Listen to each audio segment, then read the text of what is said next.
வணக்கம். இலங்கை செய்திகளுடன் நான் நிரோஷன். விரிவான செய்திகளுக்கு முன் தலைப்புச் செய்திகள்.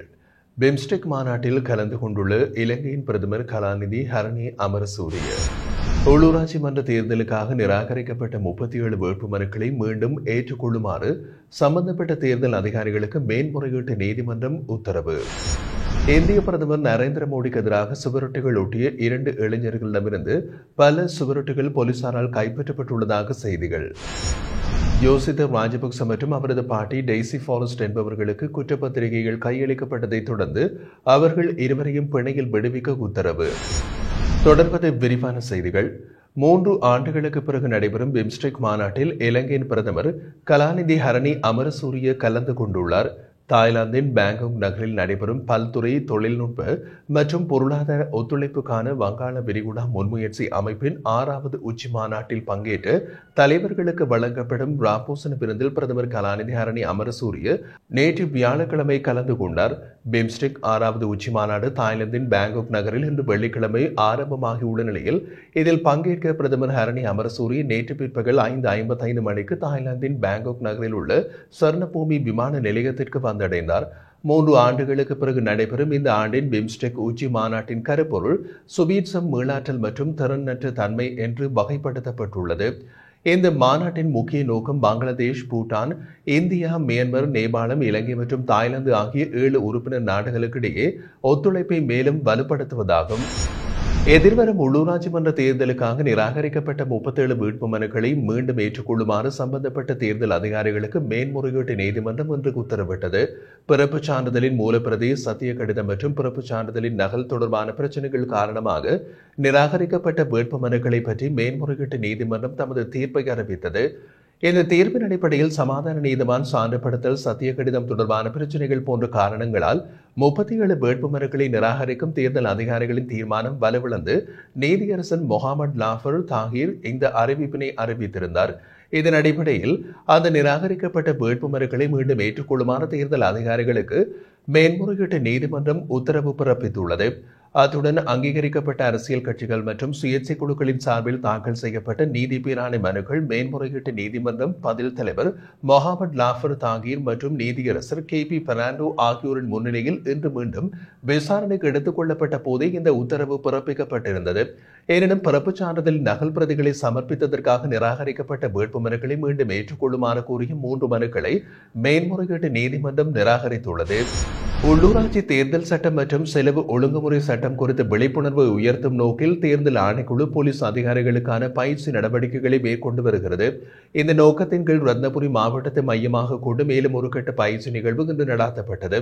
இதில் ரத்னபுரி மாவட்டத்தை சேர்ந்த மூத்த போலீஸ் அதிகாரிகள் பங்கேற்றுள்ளனர் என்றும் தேர்தல்கள் ஆணைக்குழு தெரிவித்துள்ளது. இந்த நிகழ்வின் போது தேர்தல் தொடர்பான தகராறுகளை எவ்வாறு எதிர்கொண்டு தீர்வு காண்பது குறித்து அதிகாரிகளுக்கு வழிகாட்டியும் வழங்கப்பட்டது.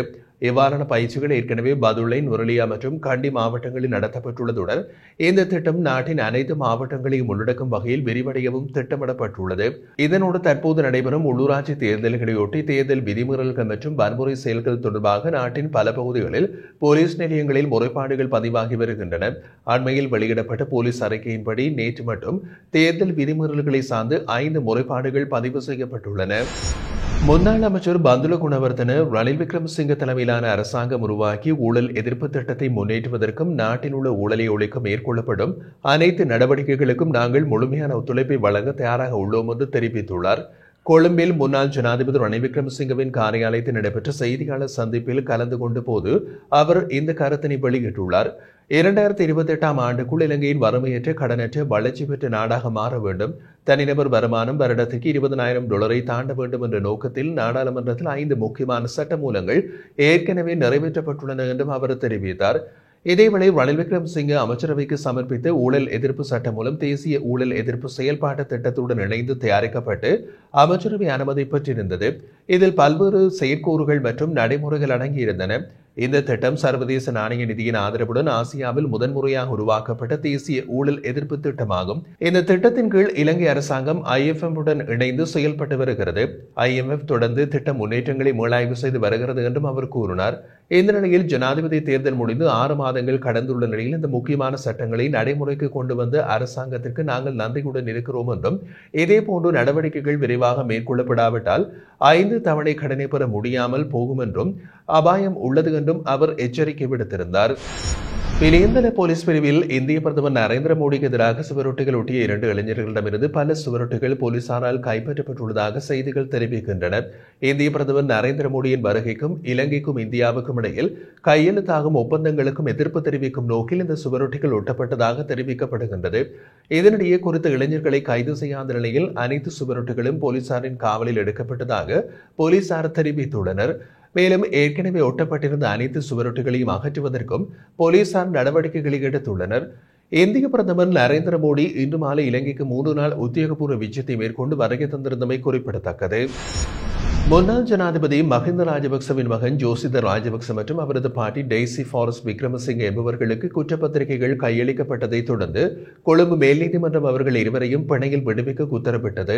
சட்டமா அதிபரின் வழிகாட்டுதலின் பேரில் தாக்கல் செய்யப்பட்ட குற்றப்பத்திரிகைகள் இன்று கொழும்பு மேல் நீதிமன்ற நீதிபதி ஆதித்ய படபெந்திகே அவர்களின் முன்னிலையில் சமர்ப்பிக்கப்பட்டன. இதனையடுத்து நீதிமன்றம் அவர்களை தலா 5 லட்சம் ரூபாய் பெறுமானம் கொண்டு 2 சரீரப்படைகளில் விடுவிக்க உத்தரவிட்டது. மேலும் இந்த வழக்கை தொடர்ந்து விசாரிக்கும் நியாயமான நாள் மே 30 அன்றும் நீதிமன்றம் அறிவித்துள்ளது. இலங்கை அரசாங்கம் தொடர்ந்தும் பயங்கரவாத தடை சட்டத்தை பயன்படுத்தி வருவது குறித்து மாற்றுக் கொள்கைகளுக்கான நிலையம் ஆழ்ந்த கவலையையும் கவனத்தையும் தெரிவித்துக் கொண்டது. ஊடக அறிக்கைகளின்படி சமீபத்தில் இஸ்ரேலின் நடவடிக்கைகளை கண்டித்து ஸ்டிக்கர் ஒட்டியதற்காக ஒரு இளைஞர் பயங்கரவாத தடை சட்டத்தின் கீழ் கைது செய்யப்பட்ட சம்பவம் இந்த சட்டம் எவ்வாறு தவறாக பயன்படுத்தப்படுகிறது என்பதற்கான சுட்டிக்காட்டாகும். பயங்கரவாதத்துடன் எந்தவித நேரடிய தொடர்பும் இல்லாத இந்த நடவடிக்கைகளுக்கு எதிராக அரசாங்கம் 5 மாதங்களில் தொடர்ந்து இந்த சட்டத்தை பலமுறை பயன்படுத்தி இருப்பதும் கவலைக்கிடமானதாகும். கருத்து வெளியிட்டதற்காக ஒரு தனிநபர் கைது செய்யப்படுவது சுதந்திரமான வெளிப்பாட்டிற்கும் ஜனநாயக முறையில் மாற்று கருத்து வெளியிடும் உரிமைக்கும் நேரடியாக பாதிப்பை ஏற்படுத்தும் நிலைமையினை உருவாக்குகின்றது. ஜனாதிபதி அனுருகுமார திசாநாயக்க தலைமையில் அரசாங்கம் பயங்கரவாத தடை சட்டம் உட்பட அனைத்து ஒடுக்குமுறை சட்டங்களையும் நீக்கி நாடு முழுவதும் குடிமக்களின் உரிமைகளை பாதுகாப்பதாக உறுதியளித்திருந்தது. இந்த நிலையில் இந்த சட்டத்தின் தொடர்ந்து பயன்படுத்தப்படுதல் அரசாங்கம் தன் வாக்குறுதிகளில் இருந்து பின்வாங்கி இருப்பதையும் காட்டுகின்றது. மாற்றுக் கொள்கைகளுக்கான நிலையம் கடந்த காலங்களில் அரசாங்க உறுப்பினர்களும் ஜனாதிபதியும் இந்த சட்டத்தின் பாதிப்புகளை ஏற்றுக்கொண்டு அதனை நீக்க வேண்டும் என்று வலியுறுத்தி இருந்ததையும் நினைவூட்டியுள்ளது. பல வருடங்களாக மாற்றுக் கொள்கைகளுக்கான நிலையம் மற்றும் பிற அமைப்புகள் இந்த சட்டத்தை நீக்க வேண்டும் என்று கோரிக்கை விடுத்து வருகின்றனர். தற்காலிகமான நடவடிக்கையாக அறிமுகமான இந்த சட்டம் நிரந்தரமாக பேணப்பட்டு பல தலைமுறையாக இலங்கையின் மக்களை அச்சுறுத்தும் கருவியாக மாற்றப்பட்டுள்ளது. எனவே அரசாங்கம் பயங்கரவாத தடை சட்டத்தின் பயன்பாட்டினை உடனடியாக நிறுத்தி அந்த சட்டத்தை முற்றிலும் நீக்க வேண்டியது அவசியமாகும் என்றும் வலியுறுத்தப்பட்டுள்ளது. இந்த ஆண்டில் இதுவரையான காலப்பகுதியில் 7,22,176 சுற்றுலா பயணிகள் நாட்டிற்கு வருகை தந்துள்ளதாக சுற்றுலா அபிவிருத்தி அதிகார சபை அறிவித்துள்ளது. மற்றொரு முக்கியமான தகவலாக கடந்த மார்ச் மாதத்தில் மட்டும் 2,29,298 சுற்றுலா பயணிகள் இலங்கைக்கு வந்துள்ளார்கள் என்றும் தரவுகள் வெளிப்படுகின்றன. அவர்களில் பெரும்பான்மையினர் இந்தியாவிலிருந்து வந்தவர்களாகவும் அந்த எண்ணிக்கை 39,212 ஆகும். அதனைத் தொடர்ந்து ரஷ்யாவிலிருந்து 29,177 பேரும், பிரித்தானியாவிலிருந்து 22,447 பேரும், ஜெர்மனியிலிருந்து 17,918 பேரும் இலங்கைக்கு வந்துள்ளனர். மேலும் சீனா, ஆஸ்திரேலியா, போர்த்துகல் உள்ளிட்ட நாடுகளிலிருந்தும் கணிசமான அளவில் சுற்றுலா பயணிகள் இலங்கையை அணுகியுள்ளதாக சுற்றுலா அபிவிருத்தி அதிகார சபை தெரிவிக்கின்றது.